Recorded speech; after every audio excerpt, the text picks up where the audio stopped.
Nós estamos começando mais um programa Bíblia Responde. Para nós é um prazer, uma satisfação e alegria ter você aqui conosco todos os sábados, ligadinho na nossa programação, com a Palavra de Deus, trazendo respostas para o nosso dia a dia. E para nos ajudar a responder essas perguntas conosco, como sempre, Pastor João, muito bom dia.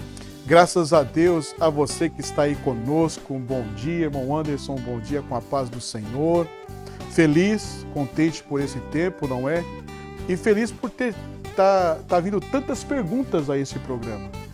Nós concluímos uma primeira etapa, não é? Desde aquele quando começamos, já concluímos, hoje vamos concluir uma segunda etapa e já temos uma terceira etapa que está muito cheia de perguntas.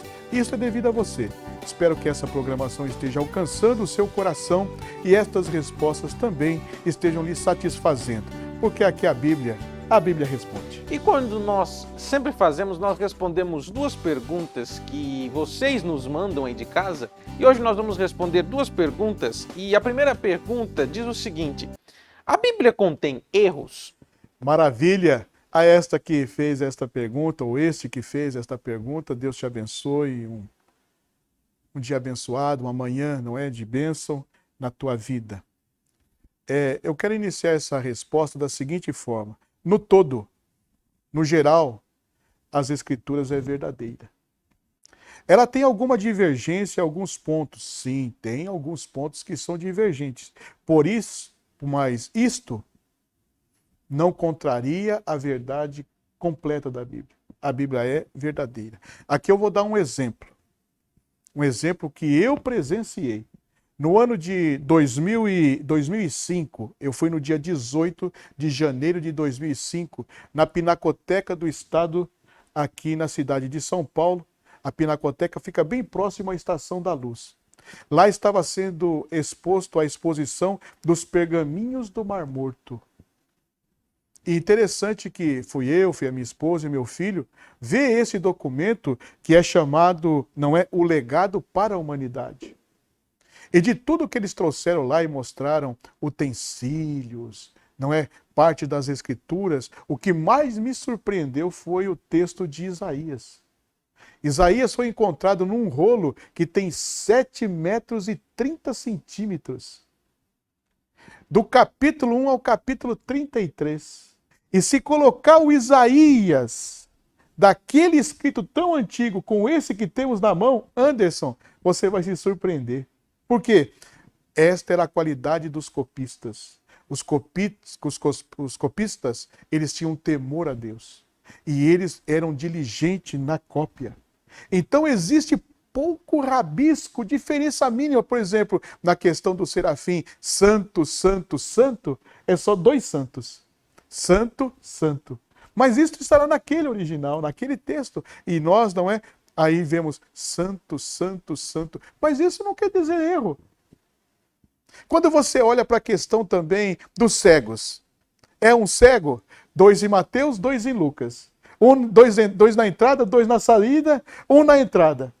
Como satisfazer? Então aí nós vamos para uma linguagem de acomodação. Não é? E quem vai nos ajudando nisto é a arqueologia. A arqueologia descobriu a cidade velha.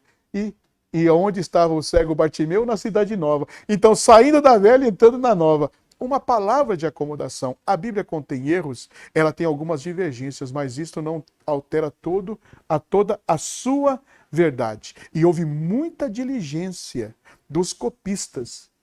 Olha, esse texto foi encontrado, e se você pegar este Isaías que está aqui, é idêntico àquele Isaías que foi lá, não é exposto. Quem esteve lá naquele tempo, né, ficou abismado como que Deus cuidou desta questão. Então, meu querido amigo que fez esta pergunta, possa ser que tenha variantes nas traduções. Aí tudo bem, possa ser que tenha, não é? Mas nada que prejudique a doutrina, nada que prejudique a infabilidade, a questão da inerrância como palavra de Deus, porque em tudo se existe uma linguagem de acomodação. Tá certo? O mais prejudicial seria se houvesse maldade dos copistas. Na medida que vão se descobrindo, como agora descobriu de Zacarias, de Naum, vamos ver como que se assenta. Logo, logo vamos ter notícia disso. E quanto mais ela é a verdade. Contém erros? Contém coisas que nós temos que contornar. Mas erro crasso, bruto, que vai tirar no todo? Não. Ela é a palavra de Deus. E para isso eu quero trazer um texto. Porque aqui a Bíblia responde, irmão Anderson, 2 Pedro capítulo 1, versículos 19 a 21. 2 Pedro 1,19 diz assim: Temos assim tanto mais confirmada a palavra profética, e fazeis bem em atendê-la, como uma candeia que brilha em lugar tenebroso, até que o dia clareie e a estrela da alva nasça em vosso coração. Sabendo primeiramente isto, que nenhuma profecia da Escritura provém de particular elucidação, porque nenhuma jamais qualquer profecia foi dada por vontade humana. Entretanto, homens santos falaram da parte de Deus, movidos pelo Espírito Santo. Então observe, olha o cuidado. Amém? Contém erros não crassos. Algumas divergências, sim, mas existe a acomodação. E na questão dos pergaminhos mais antigos que foram descobertos com a que temos hoje, praticamente igual. Amém? Deus te abençoe.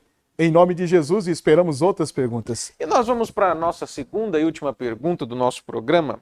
A pergunta diz o seguinte: meu marido não é o chefe do lar. Posso tomar a frente nas decisões? Esta é uma pergunta a você que nos fez esta pergunta, não é? Nós temos a nova modalidade aí que a pessoa não precisa trazer o seu nome, vai entrar em anônimo. Essa pergunta fala de relacionamento conjugal e familiar. Se o meu pai ouvisse isto, ele fala, jamais. Talvez o meu avô, e olha, numa cultura do Ocidente, nem estou falando de uma cultura do Oriente, porque na cultura do Oriente existem países que as mulheres só servem a família. Não pode ter uma outra atividade. Se você for lá, nem vou citar aqui nomes, não é? Mas você vai pesquisando e você vai ver que existem muitos países no mundo que a mulher é legada a um segundo estado. Tá certo? Mas olha, na nossa cultura, em tempos passados, jamais. Porque a mulher casava, ia cuidar da casa, ia ter filhos, era aquela mulher que vivia para a família. Mas o tempo mudou e nós estamos num tempo pós-moderno. Então eu quero responder esta pergunta desta pessoa que nos fez, certamente é uma mulher, não é?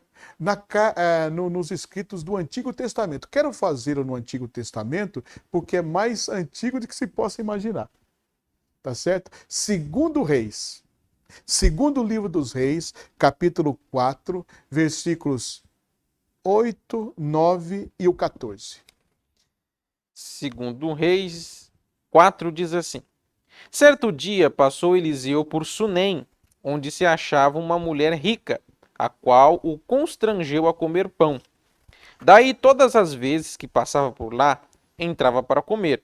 Ela disse a seu marido: Vejo que este que passa sempre por nós é santo homem de Deus.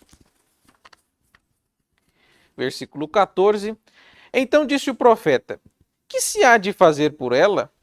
Geazi respondeu: Ora, ela não tem filho, e seu marido é velho.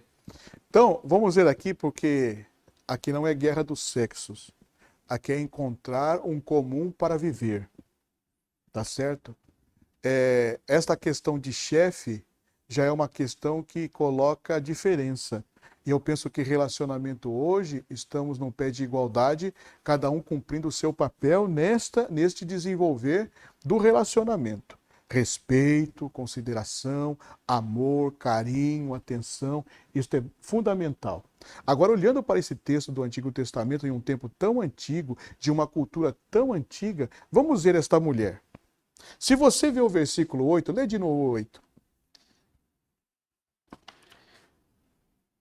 O 8 diz assim: Certo dia passou Eliseu por Sunem, onde se achava uma mulher rica, a qual constrangeu a comer pão. Daí, todas as vezes que passava por lá, entrava para comer. Observe aí a palavra uma mulher rica. Observa que o escritor sacro aqui, ele faz questão de destacar a posição desta mulher. Parece que ela tinha mais do que seu marido. E ela tinha um pouco mais do que seu marido. Lê o versículo 14. Versículo 14. Então disse o profeta: que se há de fazer por ela? Geazi respondeu: ora, ela não tem filho e seu marido é velho. Então ela tinha duas coisas a mais que o marido. Primeiro, ela tinha mais recursos econômicos que o marido e ela era bem mais nova que o marido. Ela tinha tudo. Não é? Agora observe o versículo de número 9, que aí, na primeira expressão, você nem precisa ler todo, na primeira expressão, Ela disse ao seu marido. ela disse ao seu marido: que beleza! Observe, ela tinha poder econômico, quer dizer, ela tinha uma família mais rica, não se sabe o motivo porque ela se casou com um homem mais velho, não é? Agora, se ela era mais rica, se o homem era mais velho, por que ela não fez de si mesmo? Ela não podia ter tomado a frente? Mas ela foi ao marido. Isso é bonito no relacionamento. A pergunta é: meu marido não é o chefe. Tire essa palavra chefe. Quando se casa, se torna um. Tá certo? Aqui todos corroboram e trabalham para um bem comum, sustento da família. Então esqueça essa questão, não é do ativo e do passivo. Tá bom? Trabalho impede a igualdade. Posso tomar a decisão? Pode, em comum acordo. Ela tinha dinheiro e ela era mais nova, tinha mais força. Mas ela disse. Dizer aqui não é dizer assim no sentido assim, eu vou dizer para ter uma liberdade de consciência. Não. O dizer aqui, segundo o escritor sacro, é conversar. Chamar ele, não é? Quando ele chegava da chácara, porque parece que ele é um agricultor, ele chegava, não é? Certamente ela o recebia, tá certo? Como era o costume daquele tempo, com uma toalha molhada, algo para estar ali, já trazia o assento, um copo de água fresca. Ela falou assim: ó, meu marido, senta aqui, vamos conversar. Eu vejo que esse homem que passa aqui é um santo homem de Deus. E eu vejo que ele não tem lugar para pousar. Ele passa aqui à tardezinha, onde que esse homem dorme? O que você acha? Não é muito mais bonito assim? Por mais que ela tinha dinheiro e idade melhor do que o homem, ela não usou deste poder para jogar no homem na questão do chefe. Eu vou fazer porque quero fazer. Dialogar. E olha, saiba que é muito importante dialogar. Principalmente a mulher, porque o homem é terrível. Observe aí. Abra sua Bíblia. Gênesis capítulo 3, versículo 12. Gênesis 3, 12. Então disse o homem: a mulher que me deste por esposa, ela me deu da árvore e eu comi. Olha, buscou uma desculpa. Se der errado, numa ação conjunta, se sofre menos. Mas se você tomou o pé para tomar... Agora observe, é uma decisão. Aqui não é ir na feira, aqui não é comprar fruta, aqui não é pagar água, luz, isso é cotidiano. É uma decisão. Quer dizer, é um passo mais largo do comum da família. Aí eu penso que deve de se conversar como família. Amém? Tire o papel do chefe. Tá certo? Na sociedade pós-moderna, homem e mulher estão em um pé de igualdade. Glorifique a Deus porque Cristo colocou a mulher em pé de igualdade. Não foram os romanos, não, nem os gregos, viu? Foi Jesus. Nem os filósofos gregos, nem os pensadores daquele tempo. Foi Jesus que resgatou o papel da mulher na sociedade. Perdoou, considerou. Até para uma diz assim, basta uma coisa só. E essa escolheu a melhor parte. Então a você que nos fez esta pergunta, com todo carinho a esta pergunta, porque isso certamente está sendo vivido hoje. Então receba esta consideração, este conselho da palavra de Deus dentro de um texto tão antigo, de uma sociedade tão diferente da nossa. Como tomar decisão? Dialogando, conversando, respeitando. Se der errado, um passo foi dado em conjunto. Se der certo, o nome do Senhor é glorificado e fica tudo certo na família. Amém? Espero ter alcançado a sua pergunta. Valeu aí pela sua... espero ter alcançado a sua pergunta e valeu por ela. Amém? Esperamos muito mais, em nome de Jesus. E se você tem alguma dúvida, alguma pergunta, entre em contato conosco. Está aparecendo aí na sua tela. Aqui a Bíblia continua respondendo. Um forte abraço, até o nosso próximo programa.